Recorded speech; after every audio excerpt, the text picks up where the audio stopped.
If there's any Gooners out there that found last night boring and they're fed up with the Arteta plays and they want to be more entertained, go to the cinema, go to the theatre, or tell you what, even go and support Brighton, because Brighton are very, very entertaining. We don't want you anywhere near Arsenal, because if you're a proper Gooner, you would have absolutely loved last night. He's delivered a moment on a stage that isn't alien to him. Last night's result was the best result we've had this season. And I think he deserved that, Mikel. And I think his celebration on the touchline showed that there was a bit of validation for him in that. He basically said for the past 2 seasons he believes that David Raya has been the best keeper in the world. I now think what we've seen might just be the start of actually a semi-crucial role in this run-in. I don't think he's semi-crucial, I think he's going to be crucial. Come on, Arsenal, this feels like such a level below what you're capable of. From beginning of the season to December, we made one mistake that led to a goal. From December till now, we've made 8 individual errors. If you go back to the Invincibles, lost against Man United in the FA Cup, Chelsea the next... In the space of 3 days in 3 days. No one looks back and goes, oh yeah, we've got knocked out. No, we won the Premier League and it's Invincible, so... Let's just say we do win against Bournemouth and City don't get a result against Chelsea. Are we looking at...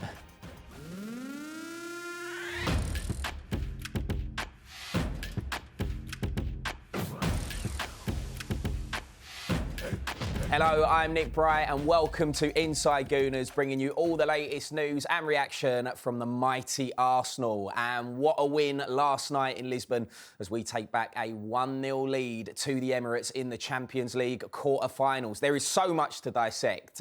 We might not have time to talk about the weekend, thankfully. Let's welcome former Arsenal winger Perry Groves and broadcaster James Bayliss. And I'm delighted to say this show is sponsored by BetMGM. Download the app or visit betmgm.co.uk, 18+, gambleaware.org, and please gamble responsibly.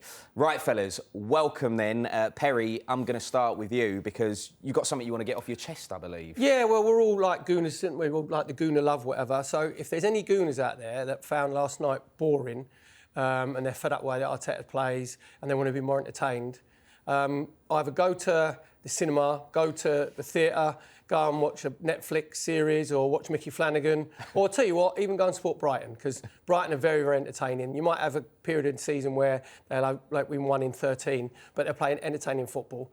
So we don't want you anywhere near Arsenal, because if you're a proper Gooner, you would have absolutely loved last night, and 1-0 to the Arsenal has a special ring about it. So I'm all right now, thank God for that. That's right, yeah. He's got it off his chest. It's gone. He's got it off his chest. Done. Oh, I mean, well, how do you feel after hearing that, James?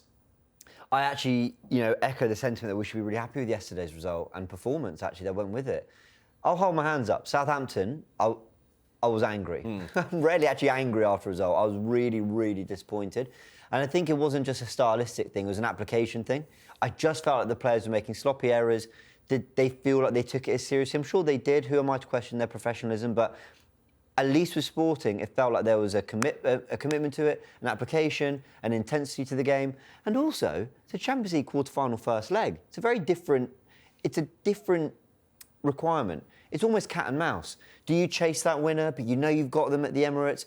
Do you go all out for the goal, knowing that actually you might leave yourselves open at the back a little bit? It's different to Southampton, who, with all due respect, were very good on the day, are Championship opposition. So I actually think, the context was different for Arsenal in this game. You mentioned we were talking earlier. They had lost 2 games, Arsenal. There was a lot of pressure going into this one. And I actually thought, while we weren't scintillating, we weren't super entertaining or emphatic on the ball, I thought we were really professional. And I think we managed the occasion well. We weathered an early storm. We started to play the ball. We were trying to be fluid and rotate in midfield and do different things. But Sporting are in their own right a good side. But we came out with a 1-0 win. I'm actually delighted with the result.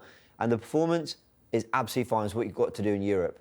Yeah, a lot of the reaction, Perry, I've been seeing kind of this morning, the day after, is about the Arsenal performance. And some people aren't happy with the performance. They want to see us smash teams every week. But some other people are saying that this is what we've been doing all season. It was a more professional, managed performance where we leant on the defence a little bit more and took our chance when it came.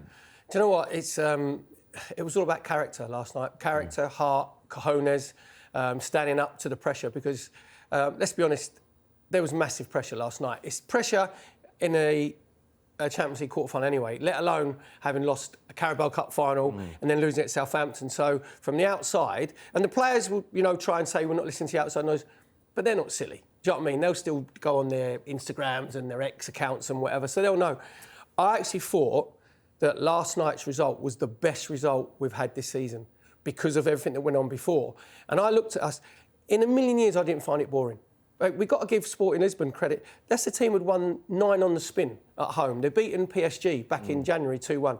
So you're not playing like Karabag, you know what I mean? So you're playing a top European side, and going in there, you have to quieten the crowd down a little bit. You need your goalkeeper, David Raya, was outstanding, like the save he pulled off from Harahu, where nobody knew that he got the touch until you look at it down the barrel, and then you see he's got his fingertips to it and on against crossbar. But I actually thought that we tried to control the game. I thought Odegaard was probably about a 6. You know, he's trying to get into some rhythm. But if you looked around, you need big performances. David Raya, I thought, was like outstanding. 2 centre-halves were really good. Yeah. For Declan Rice was brilliant because he got his midfield players out of a lot of trouble when we gave the ball away sloppily, and he got his little sort of interceptions. So, and the goal, when you're looking, and I was talking as well, weren't we, beforehand, I was looking at Arteta, when it's 0-0 on the 70th minute, it's up to Sporting Lisbon, the home team, they're the ones who've got to be putting you under pressure, and they didn't, because they're like, if we open ourselves up here, we leave ourselves more open to the counter-attack. Yeah. So I think Arteta deserves a lot of praise, because bringing on Dowman and bringing on Martinelli, I know it's fresh legs, but he actually thought, do you know what, we could go and win this. He rolled the dice. Exactly, yeah. And then when Martinelli comes on, which is his best position, he's coming on for the last half an hour, the ball in is top quality, and Kai Havertz made that look unbelievably easy, trust me, because his first touch is brilliant, and then he calms himself down, slots it under Silva, and that becomes a top quality away performance. Because any Arsenal fan, proper Gooners, if you'd have said before the game, by the way, you'll go and win that 1-0, you'd have snapped their hands off. So that was massive, massive performance and big character we showed. Yeah, it's clear, James, that Kai Havertz likes a late goal in the Champions League then, especially in the away leg. Great finish, like Perry said. Brilliant ball from Martinelli. Because even when that ball went over the top, I thought, well, Kai Havertz is there. You could see it happening, but I thought the first touch has got to be spot on here, because otherwise it's going to run through to the keeper. Yeah. He killed the ball dead and then didn't need another touch. Goal. Yeah. I mean, you can speak much more than I can about the technical quality he showed there, but I think there's something really special when you've taken the touch with your other foot and then struck it with your stronger foot. Because sometimes you can trap the ball and then you need to set yourself with the ball you're going to strike, with the foot you're going to strike it with, and then pin the back of the net. But to do it in 2 touches was so clean. Yeah. So clean. And he's delivered a moment on a stage that isn't alien to him. This is someone who has scored goals in the Champions League for us. I think of a big goal against PSG in the groups last season, or the league phase. I remember him scoring off the Champions League final for Chelsea, which I did not enjoy, but he has done it. And Martinelli is someone who... I've been quite critical of him this season, but my word, does he love the Champions League stage. Yeah. You know, the last goal at the Bernabeu to round it off for a 5-1 win there, an actual win at the Bernabeu, a goal against Bayern Munich to win us that game 3-1, a goal against Atletico to put us 2-0 up. So for him to have his moment in the Champions League is quite par for the course for him. And you've got to give him credit for that, because that's what many people say is kind of the biggest stage. Can you do it on the European nights? And he's delivering for Arsenal time and time again on that stage. So major credit to both of them. But I really want to echo the credit to Arteta, because he got a lot of criticism post-Southampton. Some can say it was the players, some can say it was him. Maybe there's criticism for the overall style of football. The point is, we're in a good position. But what I loved about yesterday was, you're right, if Sporting had gone for it, they were going to leave themselves open. I actually thought Arsenal took that chance. I think the 2 saves that Raya makes at the end is because we're starting to go for it. We're still pressing, we're still having a go. And his changes were Max Dowman, a 16-year-old electric winger, Martinelli, a pacey winger who we know what he can do, and Kai Havertz to go basically 4-4-2. I know he kind of played in the 10, but he's a goal-scoring presence more so than Odegaard. For me, that's Arteta rolling the dice. He could have gone Mosquera over White for more defensive solidity, but he didn't. He actually went, I'm going from the guys who might nick this for us. And I think he deserved that, Mikel. And I think his celebration on the touchline showed that there was a bit of validation for him in that. Like, yes, that was the change. That was a change I wanted to see, and he got it. And also, that was a release of pressure as well, because he knew totally how. Agree. And they're not subs anymore; they're impactors and finishers. Yeah. So Martinelli is the impactor, and Havertz is the finisher. Do you know what I mean? So, and putting Max Dowman on as well, I've said before that I want Arteta to be braver with him, because he does bring you something different. You know, when you're looking for Stardust, that's what he does. I thought Madueke was really good. I thought he was our best attacking player. I can't believe that Araujo, their left-back, didn't get booked. I counted up, because I was doing like the commentary. He committed 9 fouls. I don't know any other player in Champions League history that would commit 9 fouls and not be booked. And especially in the Champions League, normally, you know what I mean? What that meant, people think, it don't make a difference. It does, because what it meant is, if he kept getting tight to Madueke, and Madueke was going past him, and then he'd foul him. And because he wasn't booked, that meant he could keep getting tight. If you book him, then a bit like Hincapié... Just about to say. ...in the final against Semenyo, once you get booked, then you are another yard off, then the winger's got you. Do you know what I mean? And even when Max Dowman come on, he fouled him twice in the first... 5 minutes. So the referee, Daniel Siebert, had a reputation of showing loads of yellow cards, and I think he sent off 2 in the Champions League. Last night, I want referees to let the game flow, but last night you're going, worst way is on the totting up. After 4 or 5, you go, look, I'm really sorry. And I think it was actually Morita who got booked because he committed a foul, but it was because Araujo was committing the fouls, and he thought, I'll book you, and you go, mate, you got the wrong one. It's funny, isn't it? Because the Champions League is normally, it normally kind of goes against us in a way because we're so good at set pieces, for example. Like, I was watching this with a mate, and I said, anytime we get a set piece, their players are going to go down because normally it leads to a free kick. So, I'm surprised that the ref was so lenient, especially with that player. Let's talk about David Raya then. You've mentioned him a little bit already, Perry, but... Kai Havertz, after the game, I don't know if you've seen his comments, he basically said for the past 2 seasons, he believes that David Raya has been the best keeper in the world.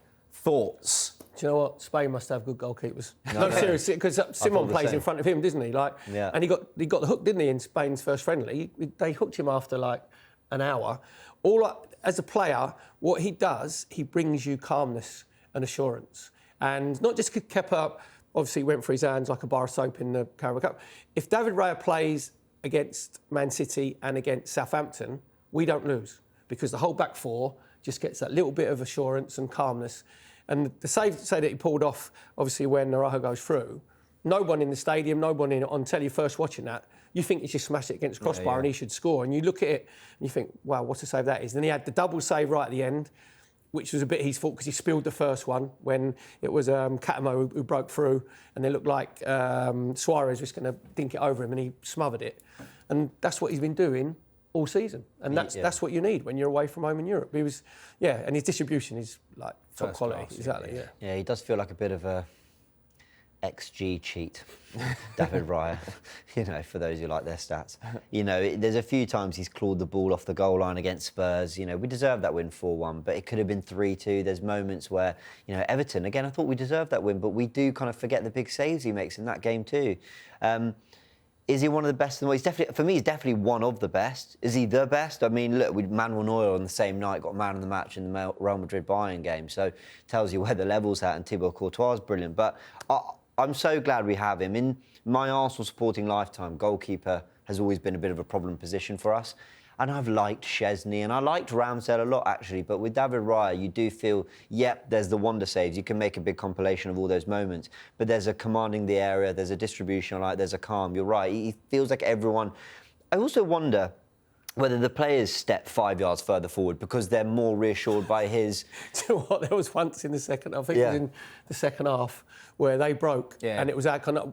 That's the other thing with us as well. Can we please keep someone on the halfway line when we have corners? Because we don't. Ben White was the furthest back, halfway in the half, and it goes over his head and you think, oh, sorry. Yeah. And all of a sudden, when you're watching it on the telly, David Raya just pops into the screen and you're like, oh, that's OK. His starting position is really good. You just go, we'll calm down. We don't want to put in the mocker room, by the way, because, you know what I mean? But he's that good. Yeah. Well, I just wonder if that starting position from the defence is a little bit high. We talk about that second half against Man City, how deep we dropped, how defensive we became.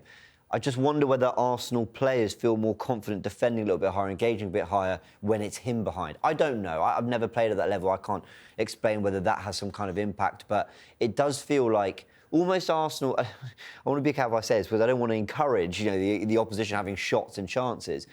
But I wonder whether there's a little bit more bravery in the things we do because it's like, it's OK, it's David Raya. Like, we almost trust he can bail us out a little bit more.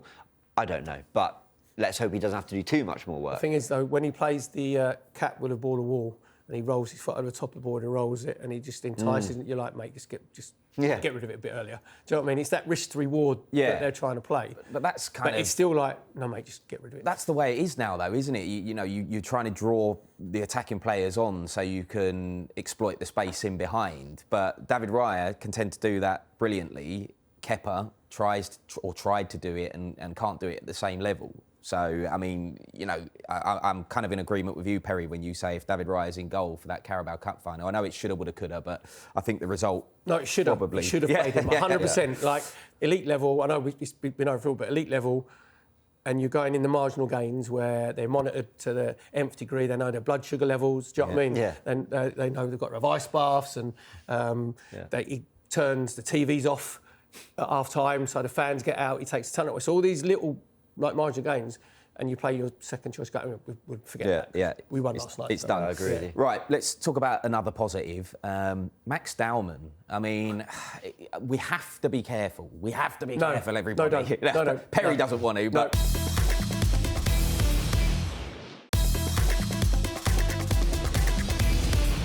16 years old, we need to manage expectations a little bit, because your form can go off the boil at 16 years old. We've had wonder kids in the past and it hasn't quite ended where we thought it would.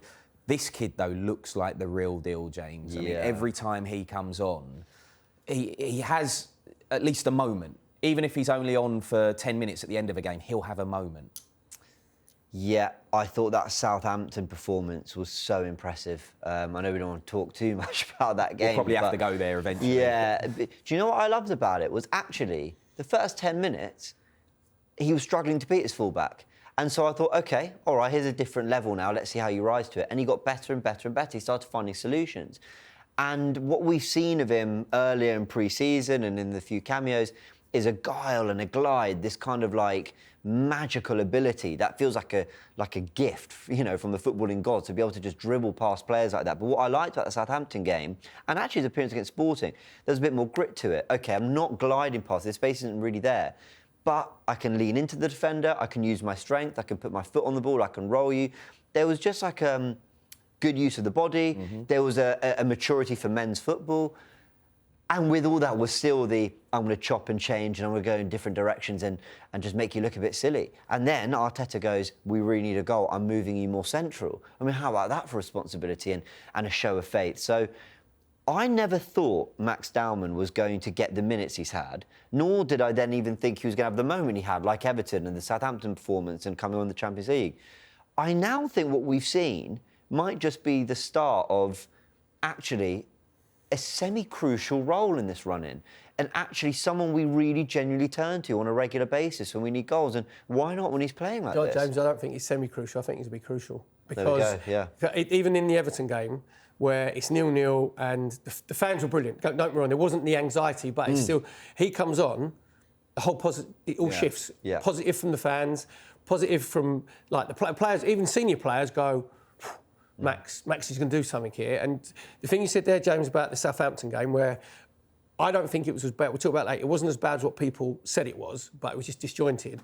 But against Manning tackled him the first 2 or 3 times. But because he's 16, he has no fear. Yeah. When we were 16, we never thought about the what ifs ever. It's when you get older that you start thinking about, even not just in football, but in life in general. You start thinking, what if that happens? Well, when you're 16, 17, 18, you don't think about tomorrow. You're in the moment. Yeah. And if he gets tackled 3 or 4 times, he don't care. Because he goes, right, I'll beat you the 4th time, the 5th time. When he went in the 10 against Southampton, he had 3 instances where he had 2 players around him and he let it roll across his body and he ran with the ball and he got fouled. Like, he buys you really good free kicks in dangerous areas. And even last night, we said about Raya, he comes on, first couple of times, Raya fouls him and he just goes, all right. And then, but his game awareness, the next couple of times he got it and he just flicked it off. And he thought, right, they're doubling up on me. I'm 2v1, and he's like football intelligence goes, what I do? So I just lend it. It's just he's a cheat. Honestly, it's, when you look at him at 16, I've said it before, it is really scary. But I'm pleased now that when it gets tight, every Arsenal fan is going to be thinking, bring Max on. Yeah. And Arteta's brave enough to go, on you go. You go and see if you can change the game for us. Yeah. And just how important James, do you think the rise, I guess, of Max Dowman is at this point in the season when Bukayo Saka is still missing from the side, Eberechi Eze is still missing from the side? You know, he's good enough, in my opinion, to mix it with those players anyway, but the fact that they're injured, this is a real opportunity for him. Yeah, absolutely. I do think the form of some of the forwards and those midfielders you've mentioned there, shame about Eze, the injury really came at the wrong time, but it does open opportunity for Max. I also wonder if at this point in the season, something of a trump card helps. You know, Man City went with the signings, didn't they? They said Guehi, Semenyo, and Arsenal fans can debate amongst themselves whether we should have done something in January. But think to 23-24, Kai Havertz, we were trying the midfield thing, suddenly we moved him up front, and it just gave us a different gear, didn't it? It gave us a different way of playing and a different threat.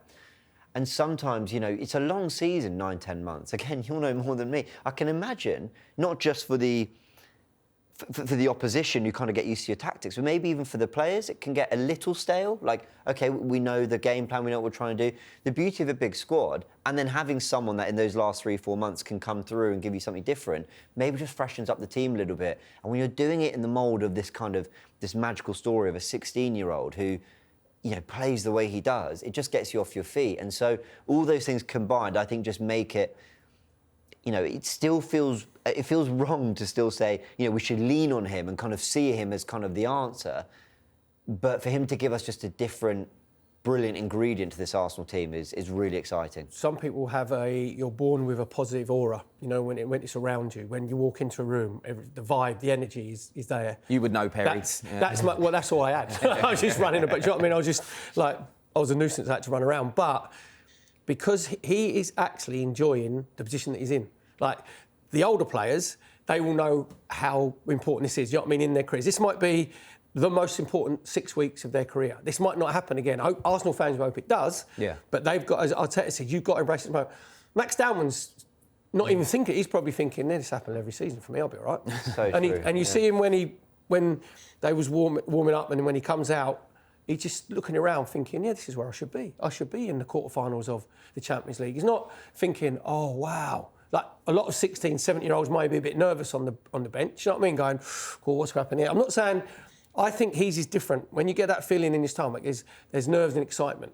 And I think his is excitement. I think he's like, put me on. I can't wait to get on. You know what I mean? That energy then shifts to everybody else. He relishes the challenge, doesn't he? And he's so exciting to watch. That's, you know, the one thing, or, you know, there's lots of things that have been, you know, criticised about this Arsenal squad, I guess, this season. But one of the big things is that people don't necessarily enjoy the way that we play football. Whereas Max Dowman, you can't dispute that he comes on and he's trying to skin a player. He goes on mazy runs. It's so hard to get the ball off him.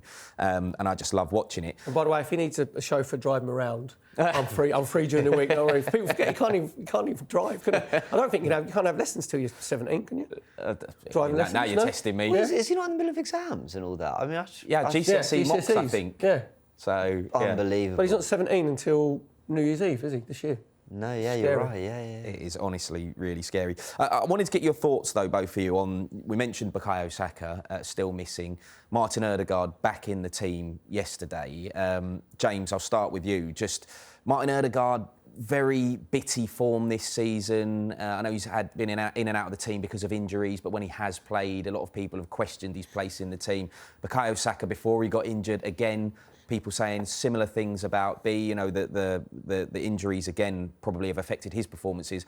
But is it a concern for you that two of our most important players haven't really found their level this season? Yeah, it's kind of more concerning that I think all the forwards and tens are struggling for some kind of creative, really expansive, inventive form. Madueke looks dangerous, but there's a question about end product. Trossard doesn't look like the Trossard of 3-4 months ago. Gyökeres, to be fair, has been scoring some goals. Eze, I think, was starting to find his form in the 10, but it took a long time. So I do have kind of larger concerns there. I also think that's the nature of the Premier League. I wonder how many forwards across the league are really in great form. Haaland went through a real barren patch, and I'm not sure there are many who are in great form. Now, Ekitike, there's some questions around him. So I think it's kind of a league-wide problem. What I would say about Odegaard is, I think two things are true.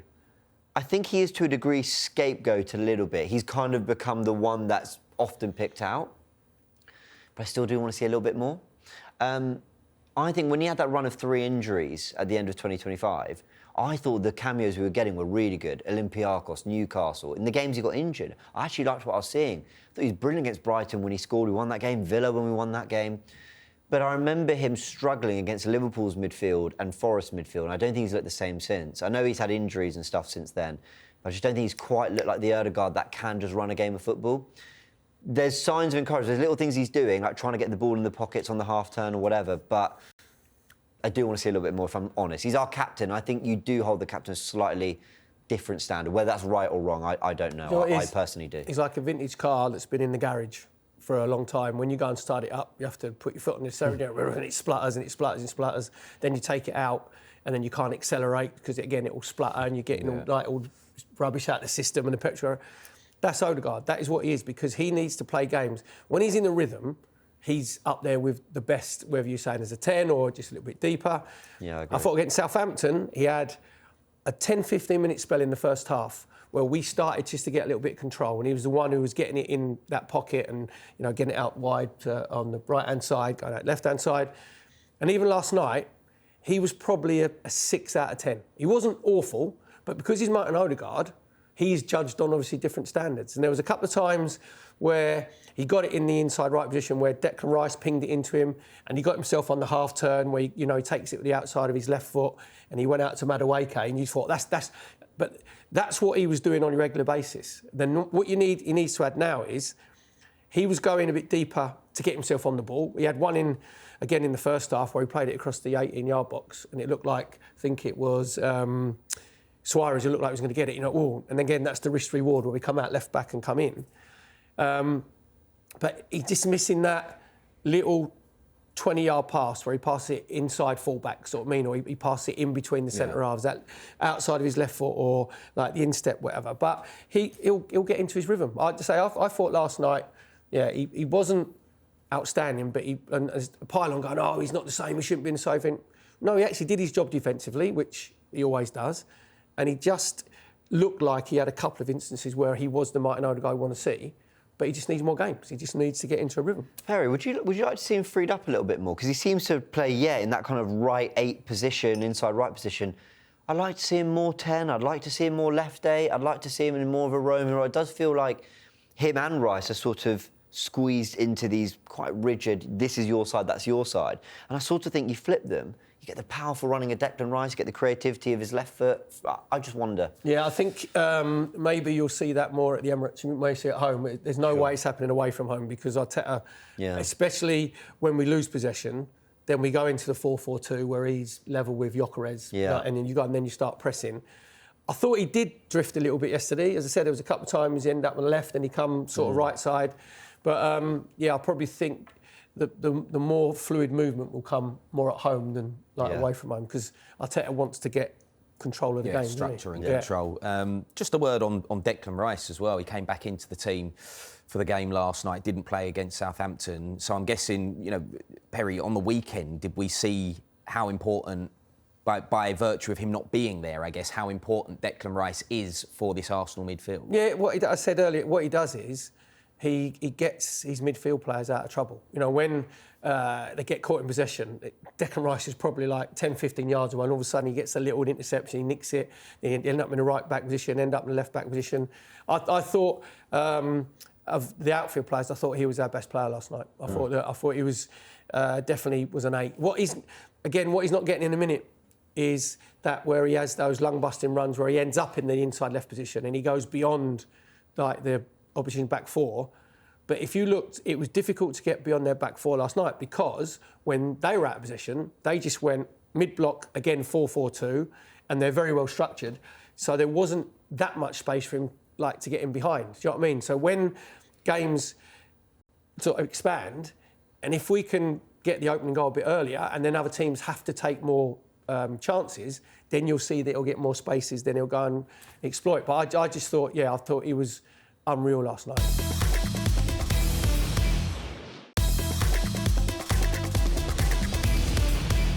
Right, unfortunately, we do have to talk about our FA Cup exit on the weekend against Southampton down at St Mary's. James, a tough one to take, not because we just want to win every trophy possible, but Considering we haven't won a trophy since 2020, was it a bit of a big ask going for four trophies? I mean, it's always a huge ask, but you just hope that's not the way you go out.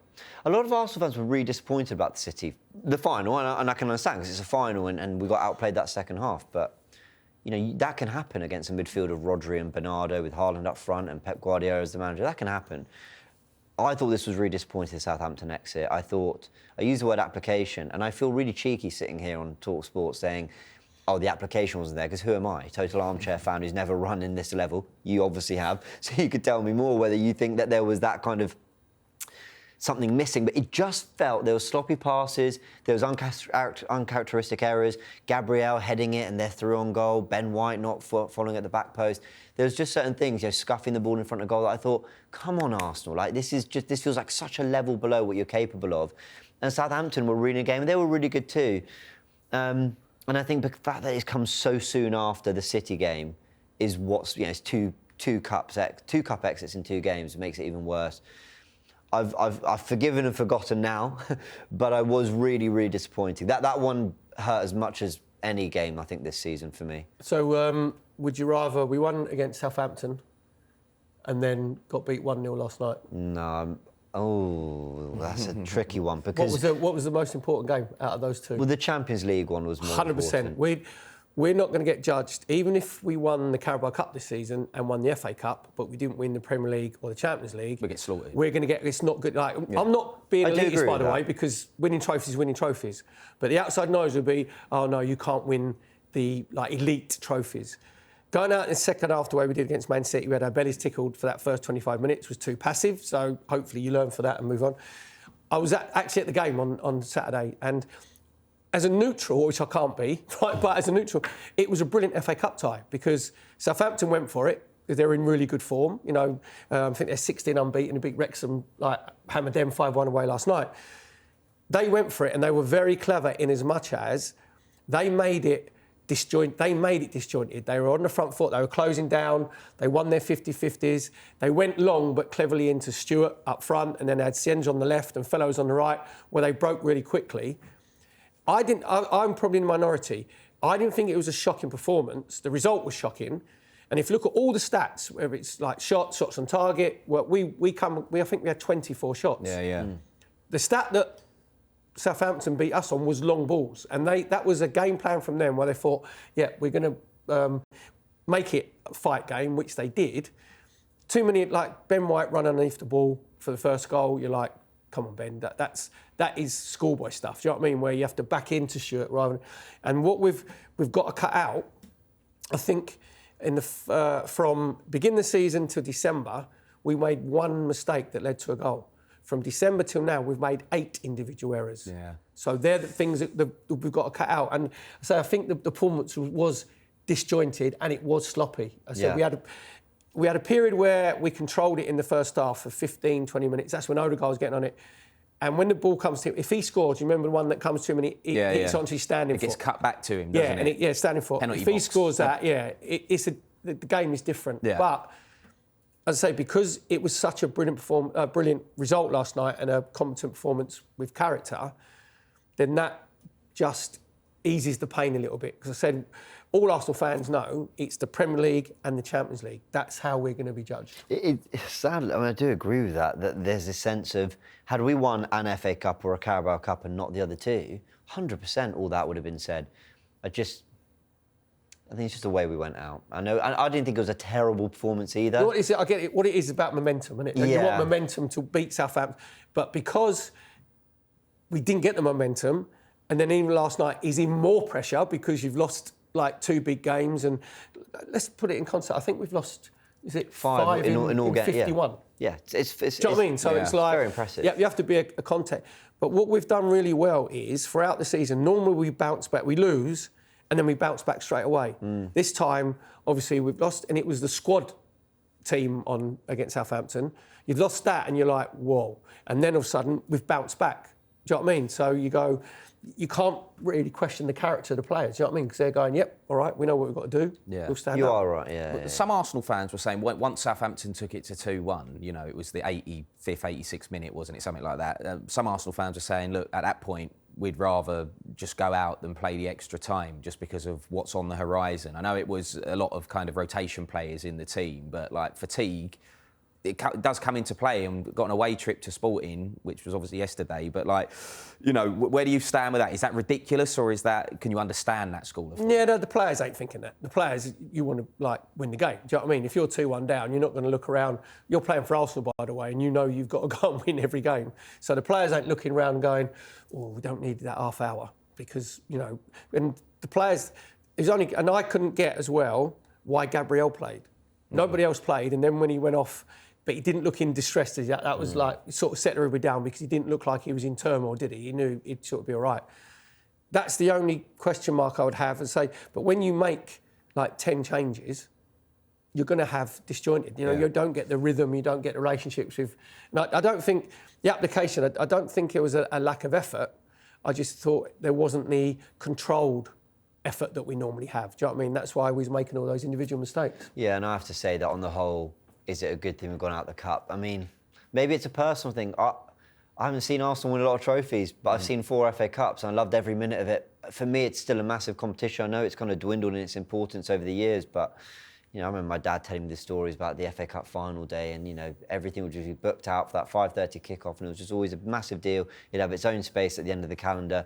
And you know, because I've seen so few trophies being lifted at Arsenal, I've got a real connection to that one. So to go out the way we did was disappointing. And I agree with you, the players absolutely would not have been thinking, we don't need the extra 30. They just played badly on the day, and credit to Southampton, they were also very good on the day. I have to say, I watched them, I thought, I'm so angry with my team, but they could be Premier League opposition next year. They're a good side. Do you know what to say? If you go back to Invincibles, lost against Man United in the FA Cup, Chelsea the next... In the space of 3 days in 3 days. Yeah. Liverpool home, 2-1 down at half-time. Henry gets his hat-trick, right? No one looks back and goes, oh, yeah, we've got knocked out. Like, no, we won the Premier League and it's Invincible. So, yeah. You know, there's going to be... Last night was massive. There's going to be other sliding doors moments 100%. From now to the end of the season. And hopefully you look back and you go, that was transformative. That's what you hope like last night's result was. Well, if you don't mind me saying it, you could even just go back to last season Liverpool, who were walking the title at one point, had the kind of lead that we're dreaming of having or feel we should have had, went out to Plymouth, lost really quite pathetically in the final to Newcastle, bullied in that game, and were favourites to beat PSG in the round of 16. So while they walked the league to a degree, in all other competitions, they really fell short. So, and would I take that season? So absolutely. Say they're the positives. Yes. Yeah, the only thing I worry about is the belief that it could potentially give Manchester City, you know, those 2 games. Because I don't know about you two, but like when we lost against Southampton, the 3 Manchester City fans I know, because I don't actually know that many, all of them messaged me basically saying like, we're coming for you kind of thing. Did you get any messages last night? Didn't get any messages last night, So again, yeah. But that's noise, isn't it? It's just like, just quiet all the noise down, because they're looking for us, obviously, to have a little bit of stutter.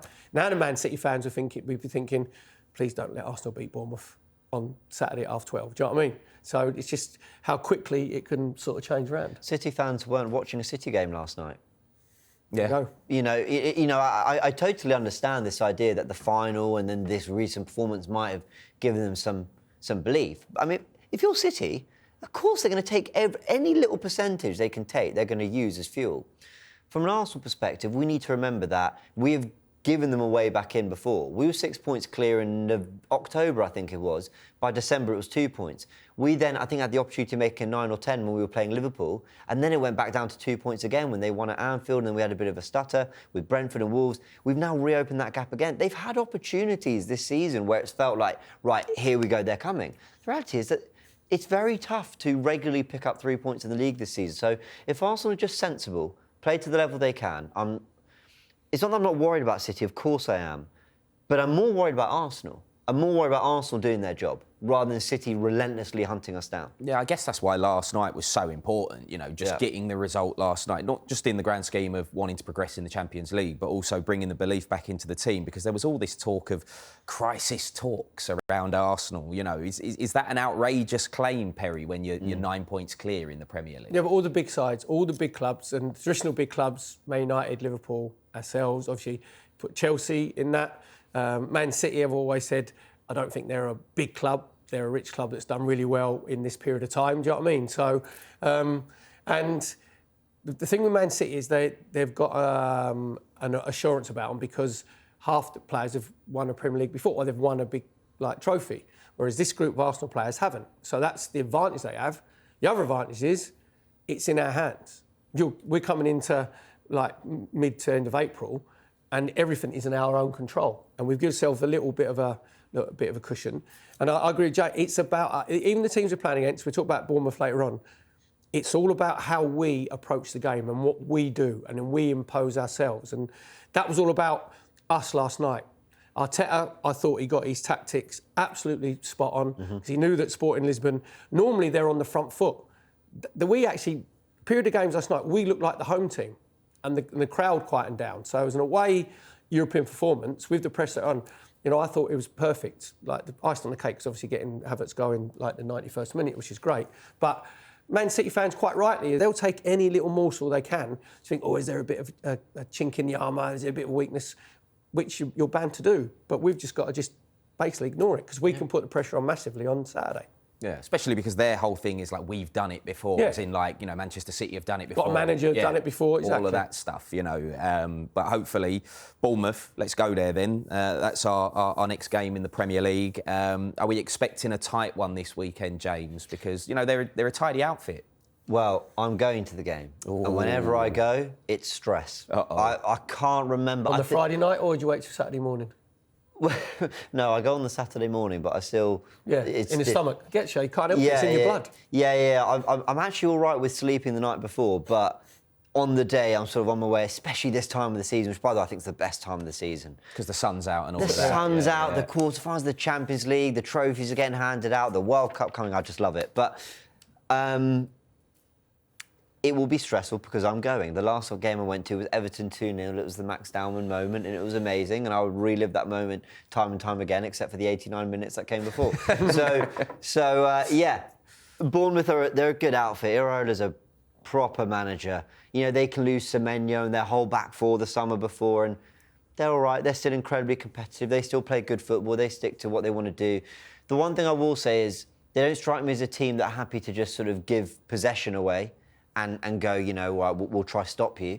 So that might play into our hands. But I also feel that teams have been having a go at us more. Sporting did, Southampton did, Brighton, Wolves, Brentford. These are teams that, for large parts of the game, I thought actually had possession, had some chances. So I do worry that if it becomes a little bit end-to-end, they could hurt us.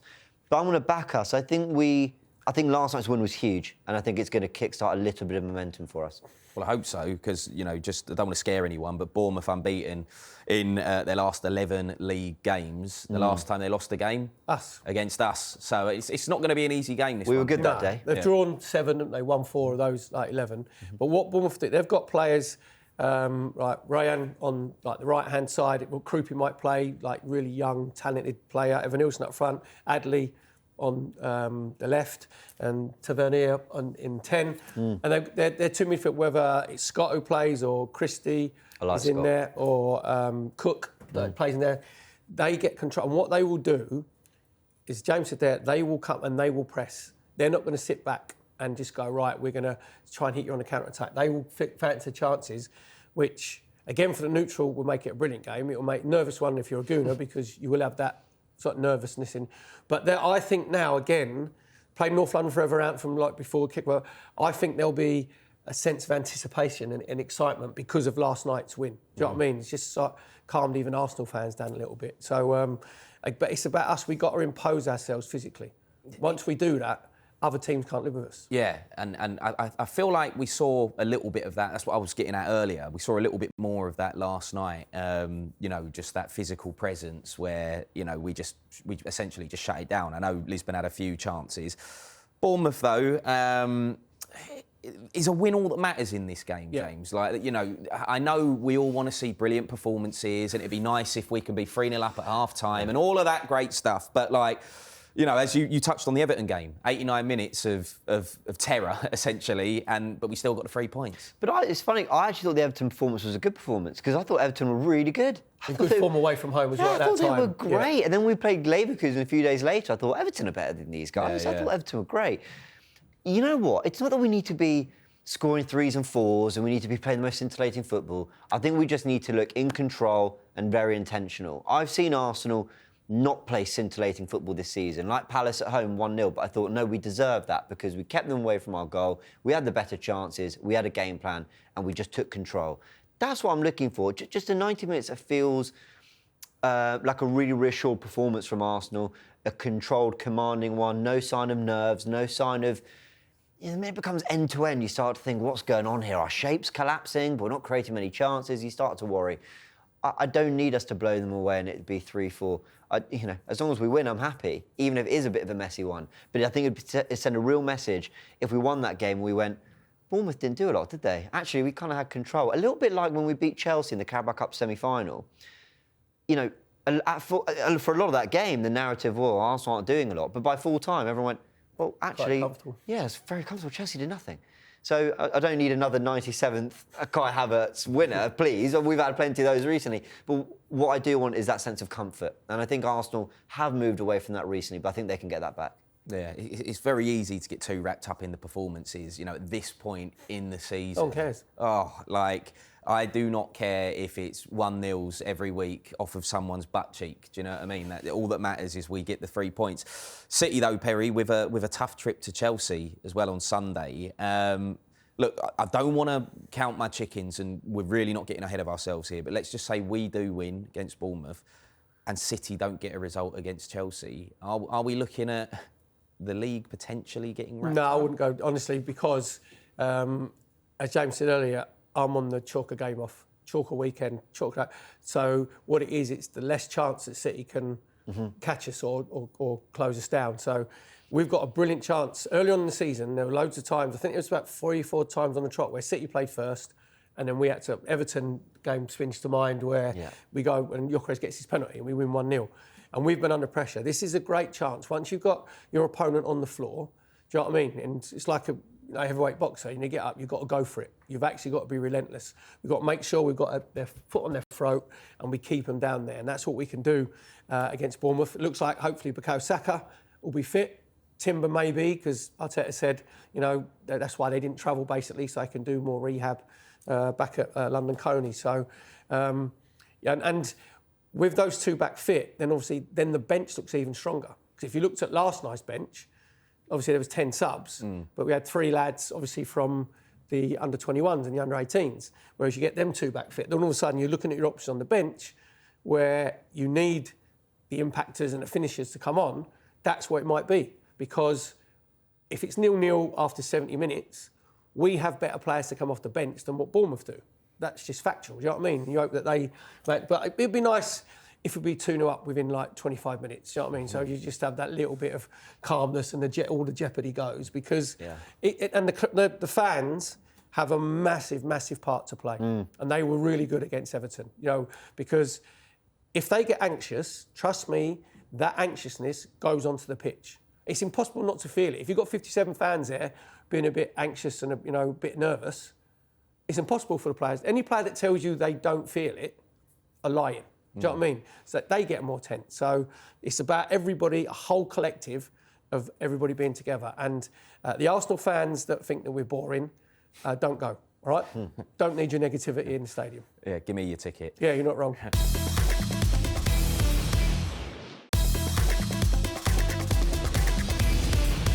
Now it's time for our Bet Builder with BetMGM. Remember, you can download the app or head to betmgm.co.uk. Right, Perry, you can go first. What are you going for?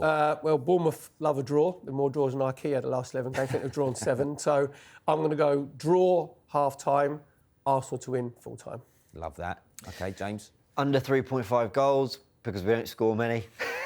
And they've been drawing a lot of games, like you said. So, yeah, I think we'll nick it. Okay. but not a lot of goals. But, I mean, it's good news that we're going to nick it, but I mean, you're going to the game, as you said earlier, so you'll probably be sweating a little bit if that's the case. Right, I will go then for over 2.5 keeper saves, because Arsenal keeper saves, of course, because David Raya has been pretty sensational for us. We don't know at this point who is going to play, but over 2.5. If Perry was picking the team, we know he's going to play. So over 2.5 Arsenal keeper saves. So just to reiterate, it's a half-time draw and a full-time win for Arsenal. Under 3.5 total goals in the game and over 2.5 Arsenal keeper saves. Right, that is all we've got time for on today's Inside Gooners. Thank you for your company, and thanks, of course, to my guest, Perry Groves, and to James Bayliss. This show is sponsored by BetMGM. Download the app or visit betmgm.co.uk, 18+, gambleaware.org, and please gamble responsibly. And come on, you Arsenal! Arsenal!